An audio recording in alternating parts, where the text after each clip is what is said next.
നമസ്കാരം, ഞാൻ മനോജ് നെടിയാക്കൽ. പുതിയൊരു വീഡിയോയിലേക്ക് എല്ലാവർക്കും സ്വാഗതം. റബ്ബർ വില ഉയരങ്ങളിൽ തന്നെ തുടരും.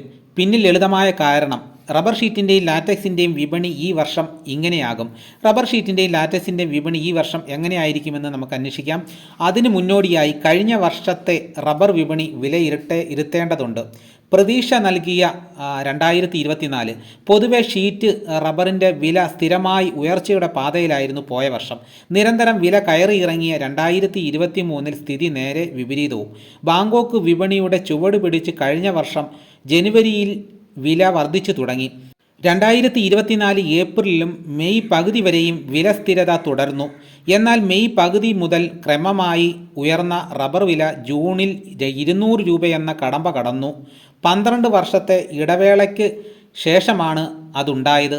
കഴിഞ്ഞ വർഷം ഓഗസ്റ്റിൽ റബ്ബർ സർവകാല റെക്കോർഡ് വിലയായ 247 രൂപയിലെത്തി. ഏപ്രിലിലെ കഠിനമായ ഉഷ്ണതരംഗവും തുടർന്ന് റെയിൻ ഗാർഡിങ്ങിന് സാവകാശം നൽകാതെ മെയ് മാസത്തിലെത്തിയ മൺസൂണും മൂലം ഉൽപ്പാദനം കുറഞ്ഞതാണ് വില കുത്തനെ ഉയർന്നത്. 2023 ഓഗസ്റ്റിൽ പ്രതിമാസ ശരാശരി വില 147 രൂപയായിരുന്നു. എന്നാൽ 2024 ഓഗസ്റ്റിൽ 237 രൂപയായിരുന്നു. എന്നാൽ 247 രൂപയിലെത്തിയ റബ്ബർ വില പിന്നീട് തുടർച്ചയായി താഴ്ന്നിപ്പോൾ കിലോയ്ക്ക് 192 രൂപയെ ചുറ്റിപ്പറ്റി നിൽക്കുകയാണ്. മഴക്കാലത്തിന് ശേഷം ആഭ്യന്തര വിപണിയിൽ റബ്ബർ ലഭ്യത വർദ്ധിച്ചതും വൻതോതിലുള്ള ഇറക്കുമതിയുമാണ് ഈ പതനത്തിന് കാരണം. ഷീറ്റ് റബ്ബറിൻ്റെ ചുവട് പിടിച്ചാണ് ലാറ്റക്സ് വിലയും നീങ്ങിയത്. 2024 ജനുവരി മുതൽ മാർച്ച് വരെയും ഉയർന്നു നിന്ന ലാറ്റക്സ് വില ഏപ്രിൽ മെയ് മാസങ്ങളിൽ താഴേക്കിറങ്ങി. വിപണി ഉയർന്നും താഴ്ന്നു നിന്ന് 2023 നിന്ന് വിഭിന്നമായിരുന്നു കാര്യങ്ങൾ. ജൂൺ ജൂലൈ മാസങ്ങളിൽ ലാറ്റക്സ് വില കുത്തനെ ഉയർന്നു യഥാക്രമം 141 രൂപയിലും 162 രൂപയിലും എത്തി. റെയിൻ ഗാർഡിങ് മുടങ്ങിയതും മഴ നേരത്തെ എത്തിയതും മൂലം ലാറ്റക്സ് ഉൽപ്പാദനം കുറഞ്ഞതു തന്നെ ഈ വർധനയ്ക്ക് കാരണമായി. എന്നാൽ തുടർന്നുള്ള മാസങ്ങളിൽ താഴ്ന്നു തുടങ്ങിയ വില ഇപ്പോൾ 122 രൂപ നിലവാരത്തിലാണ്. മഴക്കാലത്തിന് ശേഷം ലാറ്റക്സ് ലഭ്യത കൂടിയതും ഷീറ്റ് ഉൽപ്പാദിപ്പിച്ചിരുന്ന കർഷകരിൽ ഒരു വിഭാഗം ലാറ്റക്സ് ഉൽപ്പാദനത്തിലേക്ക് മാറിയതും വില താഴാനിടയാക്കിയത്. ഇറക്കുമതിയും കയറ്റുമതിയും പോയ വർഷം നവംബർ വരെയും 5,19,290 മെട്രിക് ടൺ പ്രകൃതിദത്ത റബ്ബർ ഇന്ത്യ ഇറക്കുമതി ചെയ്തു. 2023 ഇത് 4,81,709 ടൺ മാത്രമായിരുന്നു. 11.95% ഇറക്കുമതി കൂടി. ഓഗസ്റ്റ് മുതൽ ഒക്ടോബർ വരെയാണ് വൻതോതിൽ ഇറക്കുമതി നടന്നത്. ഓഗസ്റ്റിൽ 69,820 ടണ്ണും സെപ്റ്റംബറിൽ 74,339 ടണ്ണും ഒക്ടോബറിൽ 63,795 ടണ്ണും 2023 1,59,900 ടൺ കോമ്പൗണ്ട് റബ്ബർ ഇറക്കുമതി ചെയ്ത ഇന്ത്യ 2024 സെപ്റ്റംബർ വരെ മാത്രം 1,55,324 ടൺ ഇറക്കുമതി ചെയ്തു. ആസിയാൻ രാജ്യങ്ങളിൽ നിന്നുള്ള കോമ്പൗണ്ട് റബ്ബർ ഇറക്കുമതിക്ക് തീരുവ തുച്ഛമായതിനാൽ പ്രകൃതി റബ്ബറിനേക്കാൾ കൂടുതലായി അത് ഇറക്കുമതി ചെയ്യപ്പെടുന്നതായി കണക്കുകൾ വ്യക്തമാക്കുന്നു. വരും മാസങ്ങളിൽ ഈ സ്ഥിതി തുടർന്നേക്കാം. 2023 4,260 ടൺ പ്രകൃതിദത്ത റബ്ബർ കയറ്റുമതി ചെയ്ത ഇന്ത്യ 2024 നവംബർ വരെ 4,089 ടൺ കയറ്റുമതി നടത്തി. ഇക്കഴിഞ്ഞ നവംബറിൽ മാത്രം 450 ടൺ ആണ് കപ്പൽ കയറിയത്. വിയറ്റ്നാം, മലേഷ്യ, തായ്ലൻഡ് തുടങ്ങിയ ഉൽപ്പാദക രാജ്യങ്ങളെക്കാൾ ഇന്ത്യൻ വിപണിയിൽ വില താഴ്ന്നതാണ് കാരണം.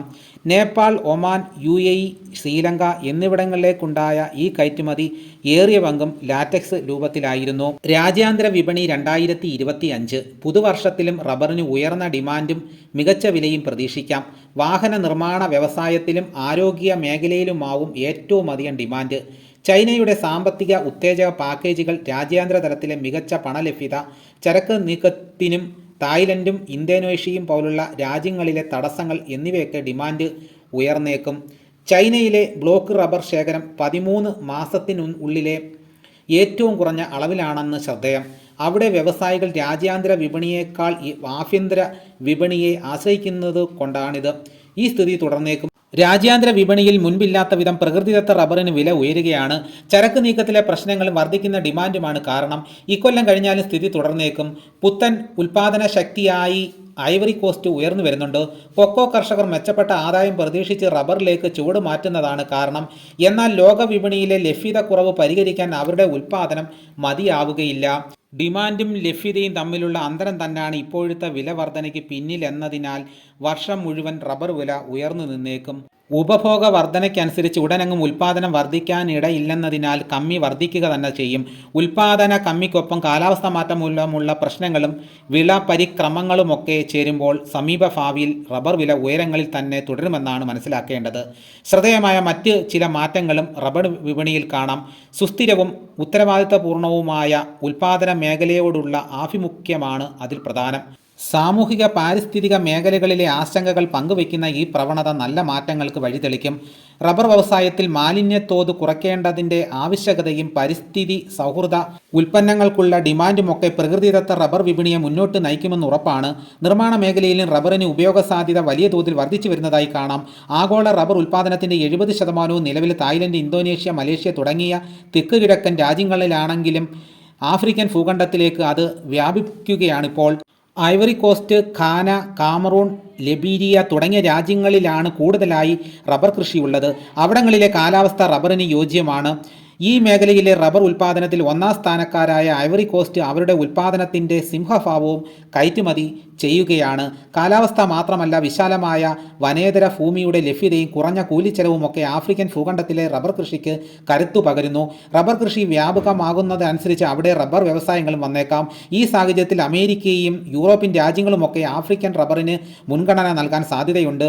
വരും ദശകങ്ങളിൽ ആഫ്രിക്കൻ രാജ്യങ്ങളാവും രാജ്യാന്തര വിപണിയിലെ താരങ്ങളെന്ന് കരുതാം. ഇന്ത്യയിലും റബ്ബർ ഉൽപ്പാദനവും ഉപഭോഗവും ഉയരുകയാണ്. 8,57,000 ടൺ ഉൽപ്പാദനവും 14,16,000 ടൺ ഉപഭോഗവുമാണ് 2023-24 രേഖപ്പെടുത്തിയത്.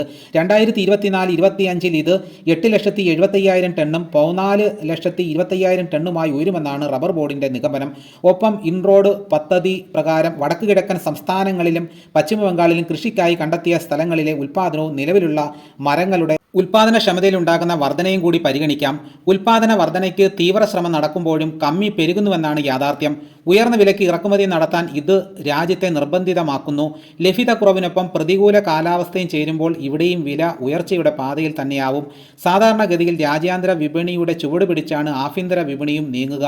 എല്ലാ മേഖലകളിലെയും ഉൽപ്പാദന കമ്മി മൂലം 2025 രാജ്യാന്തര വിപണി നേരിട്ടേക്കാവുന്ന വിലക്കയറ്റം ഇന്ത്യൻ വിപണിയിലും പ്രതിഫലിക്കും. ഉപഭോഗത്തിന് ആനുപാതികമായി ഉൽപ്പാദനം കൂടുന്നില്ലെന്ന ലളിതമായ കാരണം മാത്രമാണ് ഇതിന് പിന്നിൽ. കർഷകർക്ക് ഇതൊരു ശുഭവാർത്ത തന്നെ. വാഹന നിർമ്മാണ രംഗത്തെ ആവശ്യകത വർദ്ധിക്കുന്നതിനാൽ ഷീറ്റ് റബ്ബറിനും വലിയ ഡിമാൻഡ് പ്രതീക്ഷിക്കാം. വില കൂടാനും സാധ്യതയേറും. ഈ പ്രവണത തുടരുകയാണെങ്കിൽ ലാറ്റക്സ് ഉൽപ്പാദനത്തിലേക്ക് മാറിയവർക്ക് ഷീറ്റിലേക്ക് മടങ്ങേണ്ടി വരും. ലാറ്റക്സിൻ്റെ ഡിമാൻഡ് കൂടുന്നുണ്ടെന്ന് ശരി തന്നെ. എന്നാൽ 70% ഉപഭോഗം നടക്കുന്ന ടയർ മേഖലയ്ക്ക് ആവശ്യമായ ഷീറ്റ് റബ്ബർ തന്നെയാവും കൂടുതൽ നേട്ടമുണ്ടാക്കുക. സമ്പദ് വ്യവസ്ഥയിലെ ഉണർവ് റബ്ബർ ഉപഭോഗം ഗണ്യമായി വർദ്ധിക്കുന്നുണ്ട്. കയ്യുറകൾ, വ്യവസായ ഉൽപ്പന്നങ്ങൾ, കൺസ്യൂമർ ഉൽപ്പന്നങ്ങൾ എന്നിവയിലൊക്കെ കൂടുതലായി റബ്ബർ വേണ്ടി വരുന്നുണ്ട്. വാഹന നിർമ്മാണ മേഖലയോട് റബ്ബർ വിപണിക്കുള്ള ആശ്രിതത്വം കുറയ്ക്കാൻ ഇത് ഉപകരിക്കും. സർക്കാർ പ്രോത്സാഹനത്തിൻ്റെ കരുത്തിൽ പരമ്പരാഗത മേഖലയിൽ നിന്ന് വടക്ക് കിഴക്കൻ മേഖലയിലേക്ക് റബ്ബർ ഉൽപ്പാദനം മാറാനുള്ള സാധ്യതയും ഏറെയാണ്. ദേശീയതലത്തിൽ വടക്ക് കിഴക്കൻ മേഖലയുടെ വിഹിതം വർദ്ധിപ്പിക്കാനായി നോർത്ത് ഈസ്റ്റ് റബ്ബർ മിഷൻ ഊർജിതമായി പ്രവർത്തിക്കുന്നുണ്ട്. 2025-26 ആകുമ്പോഴേക്കും 7 വടക്ക് കിഴക്കൻ സംസ്ഥാനങ്ങളിലും പശ്ചിമ ബംഗാളിലുമായി 2 ലക്ഷം ഹെക്ടറിൽ കൃഷി വ്യാപിപ്പിക്കുകയാണ് കേന്ദ്ര സർക്കാരിൻ്റെ ഇൻറോഡ് പദ്ധതിയുടെ ലക്ഷ്യം. ഇതിൽ 1,25,000 ഹെക്ടറിൽ കൃഷി ആരംഭിച്ചു കഴിഞ്ഞു. വരും വർഷങ്ങളിൽ രാജ്യത്തെ റബ്ബർ ഉൽപ്പാദനത്തിൽ ഇത് നിർണായക ഘടകമാകും. ഇത്രയും തോട്ടങ്ങളിൽ ടാപ്പിംഗ് ആരംഭിക്കുന്നതോടെ രാജ്യത്തിൻ്റെ റബ്ബർ മാപ്പിൽ കേരളത്തിൻ്റെ വിഹിതം സങ്കോചിക്കുമെന്ന് സാരം. അപ്പോൾ ഇതാണ് ഇന്നത്തെ വീഡിയോ. അപ്പോൾ ഇതോടുകൂടി വീഡിയോ ഇവിടെ പൂർണ്ണമാകുന്നു. ലൈക്ക് ചെയ്യാൻ മറന്നുപോയാൽ ദയവായി ലൈക്ക് ചെയ്ത് സപ്പോർട്ട് ചെയ്യണം. മറ്റ് ഗ്രൂപ്പിലോട്ടൊക്കെ ഒന്ന് ഷെയർ ചെയ്യണം. അടുത്ത വീഡിയോയുമായിട്ട് ഉടനെ എത്താം. എല്ലാവർക്കും എൻ്റെ നന്ദി.